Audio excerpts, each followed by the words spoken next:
Hello everybody. On this particular video, our objective is going to be to solve quadratic equations. We're going to use the completing the square process, but this time I'm going to use a slightly different approach, and you'll see as it comes along what I'm going to do differently. But in the end, hopefully, we might learn something about solving quadratic equations by completing the square that might make our lives a little simpler in the long run. So to begin with, normally what I would have to do is make a quick sketch, and I make the observation that there are probably not going to be any real solutions to this based off of my quick mental calculations. Now, that may or may not be true, but there's still a way to algebraically find the solutions, even if they're not real solutions.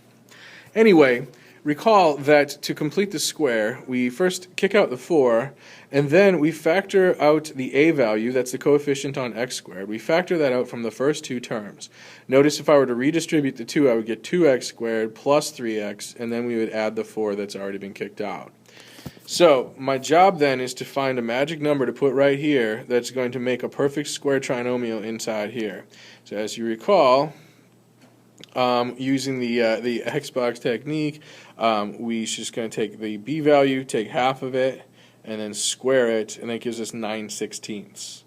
The actual value added to the equation is not 9/16, but rather 2 times 9/16, also known as 9/8. So that's the value that I'm going to subtract to keep balance in the force. This then was designed to be a perfect square. That's all good. And over here, I kept the 4 intact, and you'll see why later. But here what I did was I got a common denominator by multiplying top and bottom by 8. Notice 8 divided by 8 is 1. So now I have 32 over 8 minus 9 over 8. I should be able to just add those up, and normally I would, but there's a reason I'm keeping the numbers unmultiplied for now, and you'll see why as we continue. Anyway, I have 9/8, which I basically added to both sides to get over on this side of the equation, and I have 4 times 8 over 8, which I subtracted from both sides to get over here. Now, because I have a common denominator, I'm just going to collect like terms and get 9 minus 4 times 8 all over 8.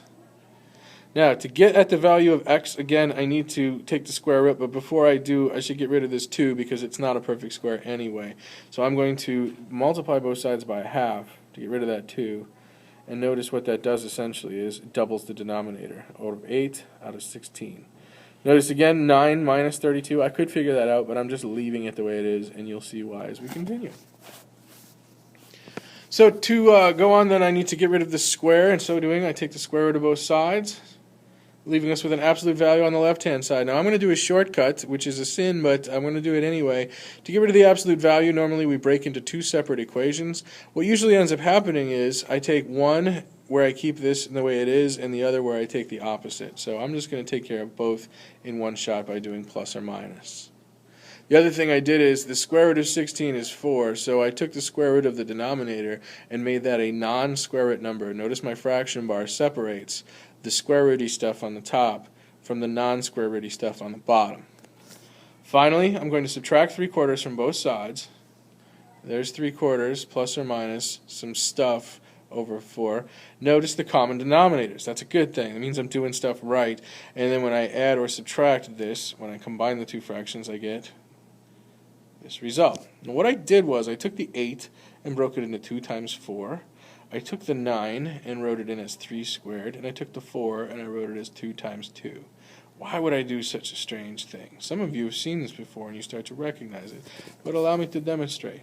Here is the a value of the original equation, 2. Notice a shows up in 2 different places in my solution. Part of this little square rooty guy and part of the denominator. Go back up to my equation. I see a 3. I look for where 3 shows up in my solution. There's 1 here, and there's 1 there. One of them is being opposited, and the other one is being squared. Alright, and finally I see the 4, which is my c value. It actually exists in 2 different places, but for intent here, there is a 4 that exists right here. Now somebody would be like, Mr. Guyette, how come you didn't actually make this equal to 4 in black as well? And what about this 2 right here? How come you didn't highlight that one? Well, I have a reason for that, and you'll see as I go to solve another equation. I'm going to solve this equation right here. I usually make mental sketches and do all that, but we're going to focus on the process. First of all, what I did this time is a little different. I subtracted 2 from both sides and brought that over here. It's fine. What I also did is factored out the 3 from the other 2 terms, and I got this. Now I'm going to Xbox to find the magic number, and I take half of 4/3, which is 4 over 6, and then I square that, which is 4 squared over 2 squared times 3 squared. That's my magic number. Now again, I can make that 16 over 4 times 9, 16 over 36, but I'm not going to now for the sake of developing a pattern. So I'm going to put that number there. The actual net value added to the equation is actually 4 squared over 4 times 3. Notice one of these 3's right here divides out with one of those 3's, and that's why there's only one 3 here. That's the number that I basically added to the left-hand side of the equation. I'm going to add that same number to the right-hand side of the equation and get what we see here. What I did at this point is I wrote the -2 as -2 times 4 times 3 over 4 times 3. So my goal here was to get a common denominator. Here's 4 times 3, so I multiply top and bottom by 4 times 3. Now, I'm going to pause right now and tell you that nobody would do their work this way in real practice. But again, there's a pattern that I'm trying to develop, and I want you guys to see the pattern before we go any further. So, continuing on, I created a common denominator, so I was able to then just subtract the numerators to get this expression right here. Now I'm going to multiply both sides by 1/3 to get rid of that 3 right there, and that gives me x plus 4 over 2 times 3 squared equal to 4 squared minus 4 times 2 times 3 over 2 squared times 3 squared. Notice this was 4, which is the 2 squared, and this 3 became 3 squared because 3 times 3 is 3 squared. So this is, again, it's a big mess. I could make that a nicer number if I would just multiply and add everything that needs to be done. But again, I will just continue the process, leaving these numbers alone for a little while. First, take the square root of both sides. Notice when I take the square root of the right-hand side, 2 squared, square rooted is 2. 3 squared, square rooted is 3. So I just have 2 times 3 down at the bottom. To get rid of the absolute value, I'm going to take a shortcut and just consider the plus or the minus. Then I'm going to add or subtract this number from both sides. Get that stuff. Nice work here. They're both common denominators, and so in the end I get x equals 4 plus square root of 4 squared minus 4 times 3 times 2, all divided by 2 times 3. Once again, notice the 3 was the a coefficient, and that shows up here and here. The b value was 4. That shows up here and here. The a value was 2. That shows up here.